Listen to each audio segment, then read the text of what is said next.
all of this month, we've talked about that joy and gratitude frequency. All of this month, you've heard that joy and gratitude frequency. We affirm it. It's a part of our daily affirmation. Those of you that are on the daily prayer call, we close our daily prayer call with the affirmation. We talk about that joy and gratitude frequency. The messages for the month have talked about it. I know Villa has included it in hers, and in the things that we say and do, that joy and gratitude frequency. We've talked about it. We have practiced getting on it. How many, you don't have to raise your hand, but just ask yourself in your heart, do I feel like I've gotten on that joy and gratitude frequency? Well, just think about for a moment. I'll give you a second. Have I gotten on that joy and gratitude frequency? Because I want to tell you that it's an amazing thing and an amazing place to be, on that joy and gratitude frequency. One of the practices that I encourage, it said it's a part of a group of us that every morning we text one another with 3 things that we are grateful for the day. And I know Villa's posted it on her Facebook page, and other people have started to do it. But just finding 3 things that you're grateful for the day. For just knowing that it's an amazingly awesome day and some good things, some great things are about to happen for you. And how important that is. It helps you to get, because we live in a world where complaining, grumbling, finding fault, cancel culture, so many things are happening that will take us out. They will take us out. Because what happens is that you can get up and you can get tuned in to all of the other stuff that's happening, all of the things that are going on. You know, we had the impeachment process going on the past couple of weeks, and the thoughts about that, and things happening locally, and people have stuff, drama going on in their own lives and all of that. It can take you out. It's really, I remember Zig Ziglar years ago, something that I read that talked about not to let anybody cancel your day. That you can set the tone for your day. And when we allow people to cancel our day, meaning that when we allow people to put themselves in a place in which they see us and they down us and they talk about us and they get on us. And I saw something that I thought was so profound that said, there's nobody that knows you better than you, right? You know yourself. You know who you are. You know your motivations. You know your strengths. You know all the great things that there are to know about you. And why would you let somebody who barely knows you or doesn't really know you say something that will have you doubting yourself? People want to cancel. Things can cancel. We can allow stuff to cancel. But that joy and gratitude frequency, what it does is it gets us in a great space. One of the things that I shared with the group that I texted you this morning, I had one of what I call those in-between moments. I woke up. I was sitting there. I was snuggled close to Emma. Covers were warm. And as I was sitting there, I could hear outside the birds chirping. She was snoring gently.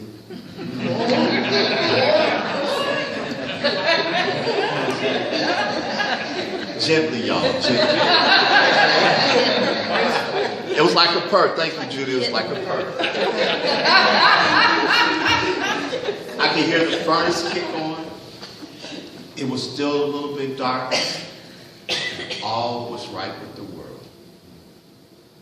That doesn't mean that there weren't other things going on, but in that moment, everything was right. It was a part of that joy and gratitude frequency. And when you can find things to be grateful for, then it changes everything else.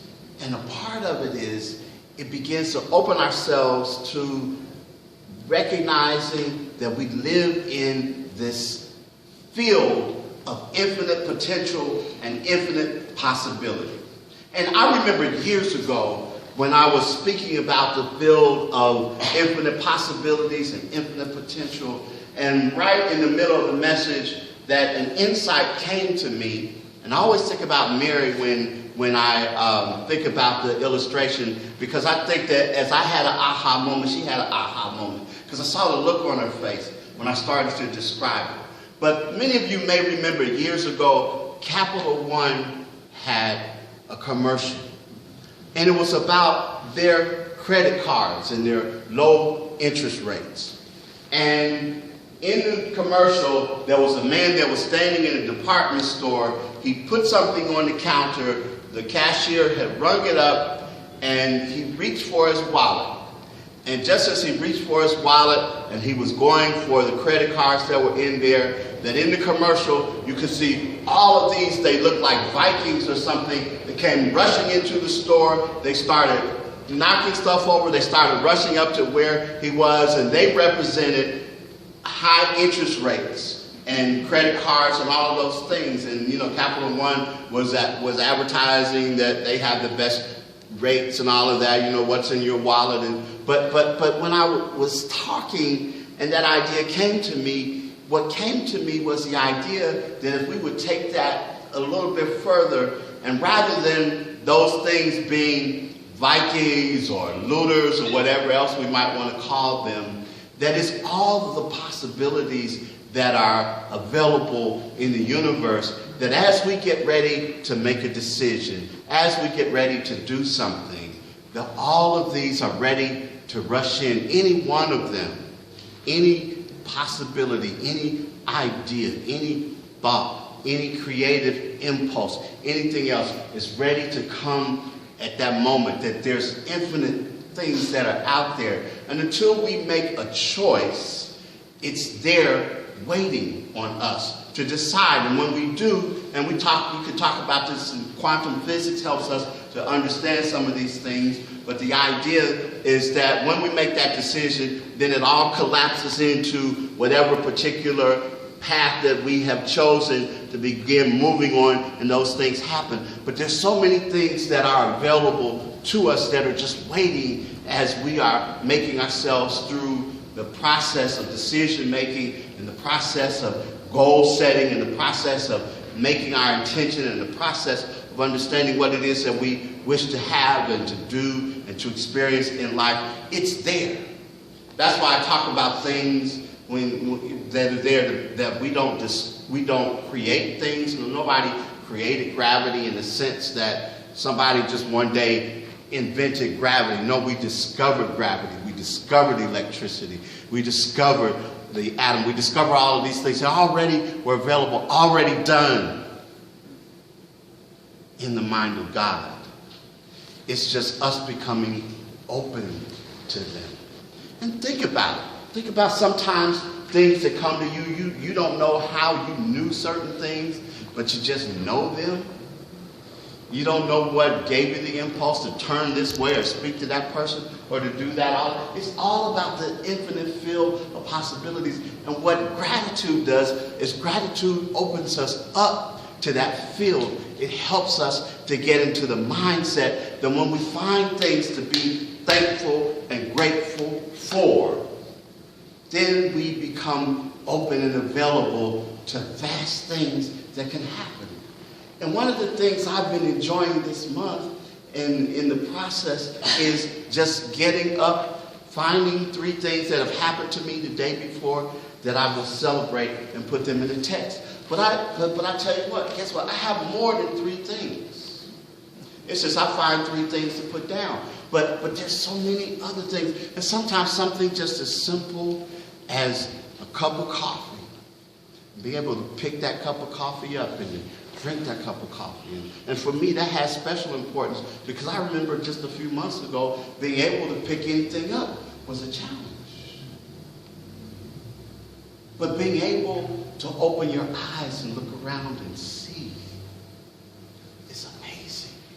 There's something to be grateful for. There's always something to be grateful for. And you see behind me a funny word. It's actually a Japanese word, Magokoro, which means true heart. But it comes from a practice from a man by the name of Wahei Takeda. I remembered it. Wahei Takeda, who was a Japanese billionaire investor. And as he was being interviewed as to how he made his billions, his answer was Magokoro. Magokoro is very simple. And I'm going to leave you with this. And I know preachers, when they say, I'm almost done. But I am. Magokoro, what he does over and over again is say arigato, which in Japanese means thank you. And just throughout the day, thousands of times, he just repeats to himself and repeats out loud, thank you. That's it. But he says that as he continued to do that in his life, it opened his heart. And it opened him to the possibilities that he saw in others and that he saw in himself. And he just simply say, thank you. Simple enough. It works. Ever since I read about that, I've been doing the same thing. Just throughout the day, repeating thank you over and over again. Thank you. Saying it to myself. When things come that try to disturb my peace, thank you. When I have things to be excited about, thank you. When I'm kind of just in between somewhere, thank you. And just continue to say that. Thank you. Thank you. Thank you. Thank you. Try it. All this week. We're moving into the Thanksgiving holiday, where a lot of people formally come together, and there'll be people around big feast and family coming and all of the things that are a part of that process and everything. And as you do that, and people will be focusing on thank you, but even when it's not Thanksgiving, just thank you. Try it and see.